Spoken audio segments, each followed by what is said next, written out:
welcome in to the very first episode of Foreigner Loves Filipina. I'm Daryl. I'm Melanie, and we're an age group married couple. It started as an LDR. In this very first episode, we're going to share how we first met.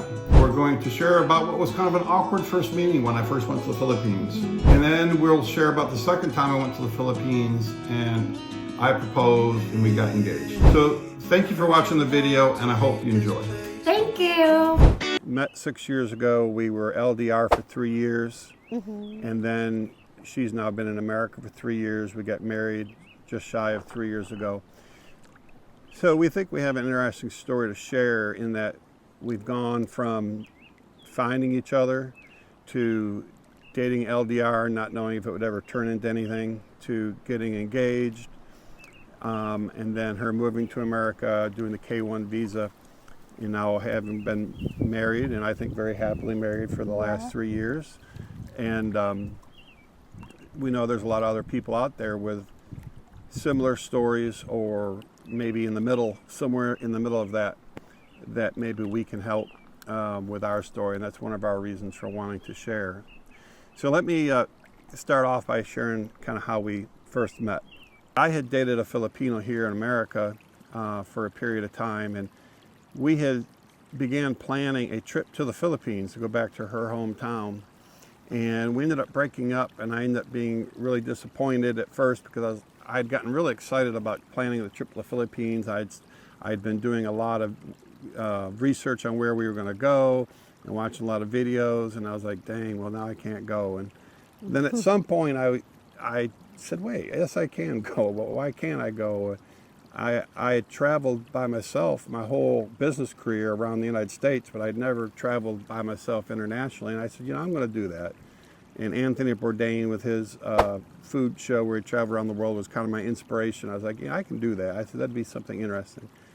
So about that time, I began replanning the trip because obviously I wasn't going to go to my ex's hometown the first week. And I began kind of planning that. Well, around that time, I was on Facebook, and you know how Facebook recommends possible people you might know. And Melanie's profile came up, and I was, boy, she's beautiful. And I went to look at her profile and saw a bunch of her pictures, and I was like, boy, she is gorgeous. I'd really like to get to know her.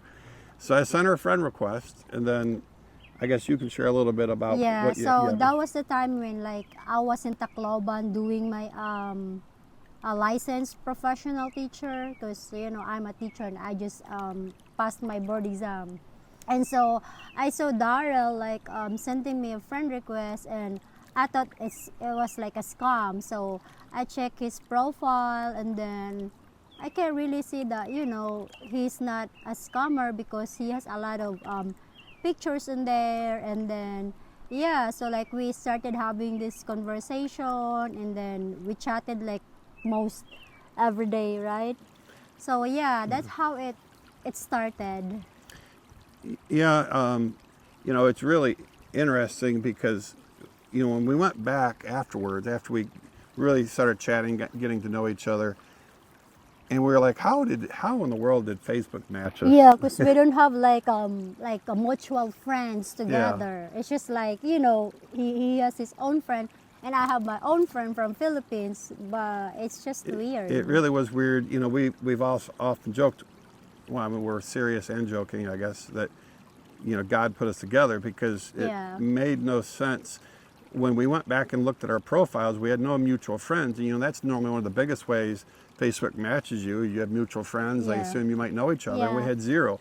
Now, I had a lot of Filipino friends because of the woman I had dated. Obviously, a lot of them. But I'm not friend with them. No, and she lived in a completely different part of the country, and there were no mutual friends. So we still to this day don't know how Facebook matched us, but they did. How he met me. Yeah. And but we did, and I always say, if God put us together, He's got one hell of a sense of humor, because He said, "Oh, you two are perfect for each other. I'm going to put you together, but you're going to be born 30 years apart." Daryl, you'll already be married by the time Melanie's born, and I'm going to put you on opposite sides of the world, so it's almost impossible for you to meet each other. And you got to be different races and different cultures, and different in everything. different in absolutely everything. And you sit there and go, Like, you know, why? I definitely believe in God, and I believe God put us together. But I'm like, he must just be chuckling and laughing because he's like, I'm going to make this as hard on you as possible. And then, of course, right after we met each other, COVID happened. So that was another chuckle to throw in the middle of it. But we'll get to that in a little bit. So, you know, she accepted the friend request. We started talking, and we really started talking pretty regularly, pretty quickly. Yeah, yeah. And it wasn't always, you know, at first it was all text. It was through Facebook Messenger. Messenger, because that's where we met. Yeah. Like, we didn't meet at dating app or anything. We just met Yeah. through Facebook. That's it. Yeah, and I always say, you know, you find someone when you're not looking, because I really wasn't looking for someone. And she always said, yes, you were. You sent me a friend request. Yeah, but he sent like, me a friend request, so he like, I said, well, yes, but he I wasn't. definitely like look for someone else, I you mean, know. I was, when I saw a beautiful woman, I had to say hi. But we weren't, like I said, neither of us were on a dating app. It just kind of fate brought us together, and the fact that I was planning to go to the Philippines. But I did not tell her for quite a long time that I was planning to come to the Philippines, because first I just wanted to make sure we connected and it was really going somewhere. But also, you know, I wondered, you know, I felt like if I told her right away, oh, I'm coming to the Philippines, that it would really kind of mess things up as Yeah. far as maybe what her motivations were in trying to get me there. So I didn't tell her probably at least a good month into the relationship. And but at some point I told her, you know, I'm coming to the Philippines, can I come see you? And, you know, you can kind of... Yeah, I mean, like when he started talking about like visiting the Philippines, and I was like really excited because, you know, I can't also wait to meet Daryl in person. But then at the same time, like I'm nervous because it's like the first time I'm gonna be meeting a foreigner.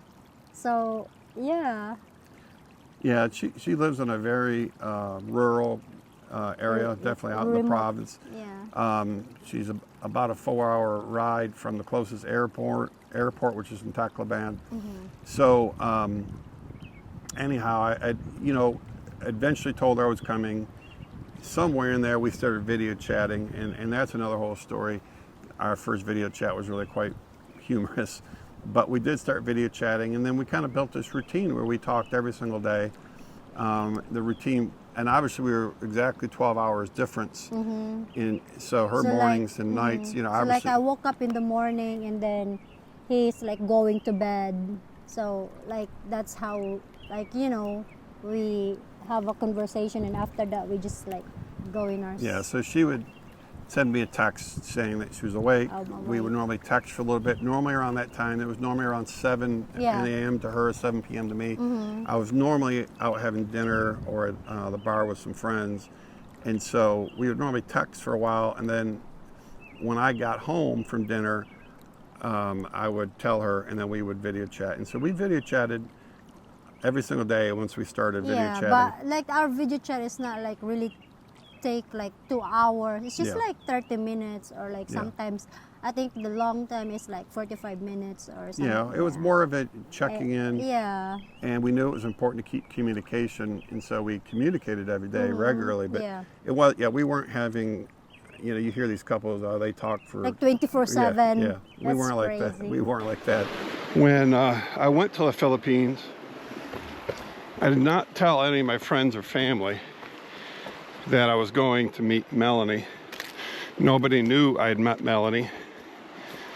And of course, when I first started planning the trip, I was planning just to go by myself. It was not to meet her, but it became a big part of the trip. But I was very hesitant to tell anybody that I was going, because I knew everyone would think I was nuts to be going to the crazy American. crazy man going after this young Filipina on the other side of the world, and particularly because I had gone through a pretty rough divorce, had been through some rough years of trying to co-parent, and so I had become very cold, I guess, towards marriage, towards women in general. I had swore I would never get married again, and I was very adamant about it to all my friends, and I meant it. I never thought I'd get married again, and so I knew it was going to be a real adjustment for my friends and family to find out that I'd met this girl. I'd been single for about 12 years. Well, by single I mean not married. I mean I dated people, and I had decided I was never going to marry again. And then when I met Melanie, it changed quite rapidly, and I really couldn't blame any of my friends or family for thinking I was nuts if they did. So I decided pretty early on, if people don't agree or don't understand, that's fine. I'm not gonna let that bother me, and I'm not gonna judge them for feeling that way. Because frankly, if one of my friends had told me they were gonna go to the other side of the world to meet some girl, and then comes home after one trip and says, I'm gonna marry her, I would have thought they were crazy. So, you know, it wasn't unreasonable for them to think I was crazy. I will say all my friends and family were quite supportive, at least outwardly to me. I'm sure some of them thought I was nuts, but if they thought so, they kept it to themselves. And what I told all my friends was, you don't have to understand, you don't even have to approve. All I ask is that you root for me and not against me, because that's one thing I do hate, is when people are silently kind of in the background going, I told him it wouldn't work, you know, he should have known better. And to the best of my knowledge, all my friends and family were rooting for me, but I'm sure even up to the day we actually got married, there were people that thought it would never happen. I ended up going to the Philippines in May of 19. So we first met in January of 19. I went in May of 19. I flew into Manila and then flew from Manila to Tacloban. Yeah. And she met me at the airport with her brother and her sister-in-law. Mm-hmm. And obviously, you know, we've since shared. It was really a pretty anxious time for both of us because I flew there and I was not sure she was going to be there, you know. Well, that's how I felt too. I'm not gonna sure if he's gonna be there, if he's gonna show up, you know. Yeah, and So it's just like both of like trying to like think that is he really real or is she really real, you know. So yeah. Yeah. So we first met there at Tacloban. I rented a car. She had ridden a bus in. She would always ride a bus or a van from. She lives on an island called Bilaran, and she had really encouraged me to take the bus. She didn't want me to rent a car, but I was like, there is no way I'm getting on a bus from riding for 4 hours in the Philippines. I'm going to get a car. Well, that ended up being quite a fiasco or an event. What is fiasco? Fiasco, it's just something crazy happens. Oh.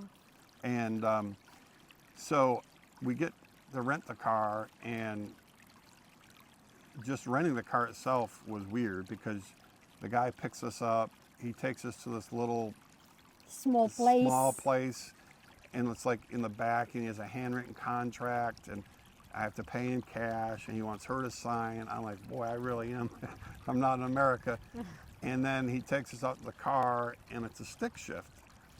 And I know how to drive stick shift. I've driven them. My first car was a stick shift, but it had been over 30 years since I had driven a stick shift. So now here I am in a foreign country with a girl I am just meeting for the first time, with her brother and sister-in-law kind of watching me, and I've got to try to remember how to do the stick shift and get the timing right with the clutch. And yeah, because we don't even know like stick shift or whatever is that, you know, because like we didn't drive cars. Yeah, they don't drive cars. Yeah, they only drive motorcycles. So we didn't know the difference, like of how you drive the car when, you know, it comes like that. So we didn't know that he's already struggling And he didn't even tell us, but he's doing good though. He's doing good. Yeah, I really wore We're out that doing good. clutch. I mean, I was really revving it. It took me a little while, but eventually I got it. But the other thing is the roads in the Philippines are just total chaos. I mean, it's just Yeah, it's- luckily they are on the right side of the road, so it's not you're driving on the left side. On But the beyond that, there's almost nothing similar to driving in America. I mean, there are people everywhere. There are dogs sleeping in the road. all different kind of animals, Yeah. cow, you name it. Yeah, they that's all literally, in there. you'll come around a curve, and there's no straight streets. So you come around a curve, and there'll just be a pile of rocks there where they're getting ready to do construction. No warning, no nothing.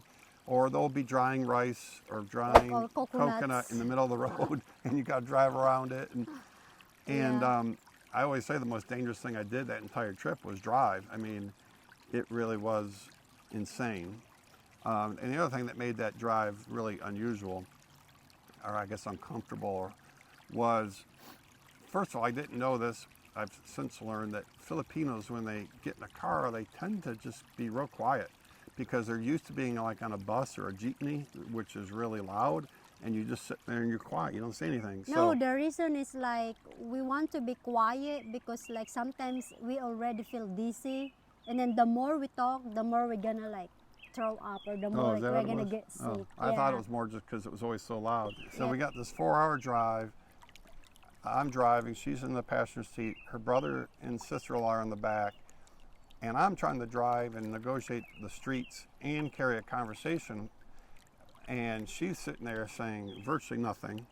And luckily, Sister Darcelette, I'd gotten to know her quite well through the video chats, and so her and I talked more than anybody.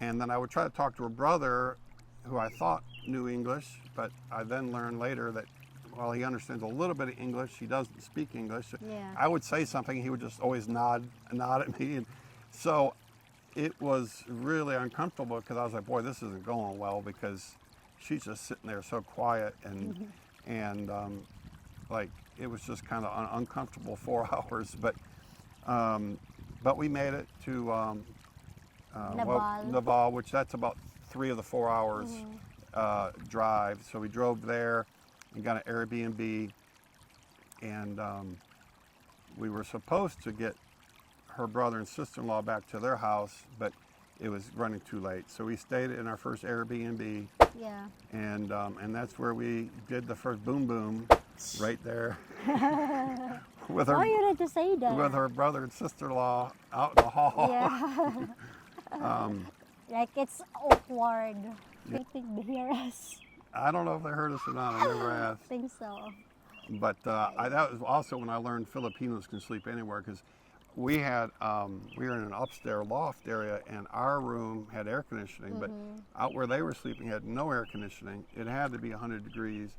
And, then the sofa is like It's just a love it's seat. like it's a love seat, Yeah, and but they're it's like just- so small. Yeah, they're just And they're tangled just up. like tangled up like together. And they were just sleeping away when we woke up, and I was like, Yeah. wow, I have no idea how you sleep there. But Filipinos can sleep anywhere. I certainly learned that. Yep, we can sleep anywhere, everywhere. Yeah. So the next morning we got up and went to visit her family. So we went to her barangay and met her parents and met her nieces and nephews. Yeah, my family. All of her family. Yeah.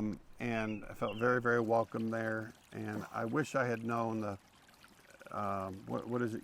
What do you call this when you're supposed to do this? Now, the mano po, like Yeah, blessing. I didn't know that. But Bless. that I would have done that to her parents. But all the girls and kids came up to me and did that, and I didn't know what was going on. I'm like, what in the world is that? So we met the family, and I brought gifts, particularly for the kids. Yeah. And They really enjoyed it. I brought big bubbles Big that bubbles. the kids could play with, And of course, chocolates. and a lot of chocolates. Yeah. And of course, they made me feel very welcome. That's one thing about Filipinos; they definitely make you feel welcome. And she had a big banner welcoming you to the Philippines, and I don't remember if there was cake. Was there cake? No, we don't have. No we don't cake, have but- cake. But yeah, we have like a big banner saying "Welcome to the Philippines, Darrell," and then with all his pictures in there. So Yeah. yeah. So we spent the first few days, just meeting her family. We went to the beach together. We went to some waterfalls. I tried to climb a giant rock up to the waterfalls and almost fell, but luckily her brother saved me and pushed me up the rock. Yeah, like 3 people like help him just I to, got like, myself in a bad spot.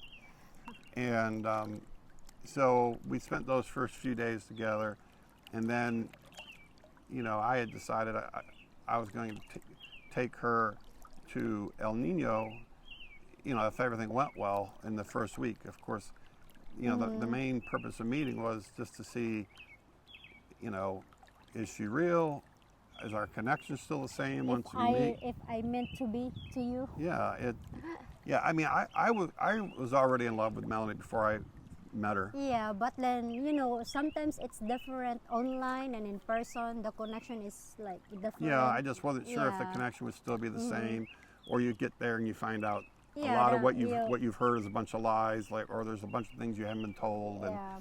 but none of it was like that. So we flew off to El Nino and Nido. spent a week in El Nino. Actually, it's El Nido, Palawan. El Nido. Yeah. Yeah, I always say it wrong. It's okay. And so there we got to know each other, I guess, kind of on a different level, because it was our first time really spending some time alone. Yeah. We did the island hopping and cliff climbing and you know, just did a lot of restaurants Yeah. together. She had her first Margarita.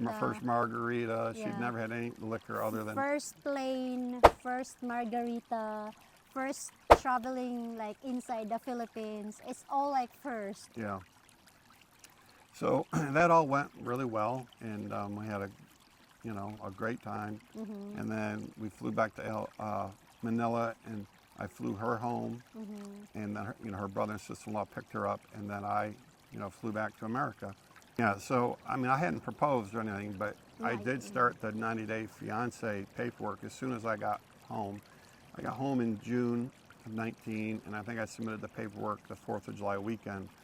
So we had that in the process pretty much immediately. Yeah, because we're supposed to do like a tourist visa, but then like when we looked at it, or like we tried to search, the possibilities to like be approved for a tourist visa, it's not really good. So we end up like doing the 90-day fiance. Yeah, I realized the tourist visa had a very low probability of happening. So we had that in the works, and I went back to see her in December of 19, and it was a similar thing where the first week I spent with her and her family, and then the second week we went to Bohol, and then we went to Siquijor. No, not Siquijor, Surigao. Surigao. Oh, Yeah. sorry, Surigao. Yeah, and Siargao Yeah. and Bohol, and spent the second week there. And then in Siargao is where I ended up proposing to her, and that whole thing was a fiasco too. It did not go at all the way I planned. I was not able to propose when and where I wanted to, and maybe we can share that story if you guys are interested. Let us know in the comments. But that did not go as planned, and I ended up having to propose literally the last day before we flew back to Manila, because I had kind of run out of time. And she did say yes, and so we. Yeah, I kind of know that he's going to propose that time in that second trip, because when he was back in America, he asked me my ring size and everything. I was like, oh, maybe he's gonna propose to me, but I'm not really sure. But yeah. Yeah, so we did that, and then of course I flew home December of 19, and then of course we all know what happened in March of 2020. The world shut down. So now here we were engaged, and we're not able to see each other for another 2 years.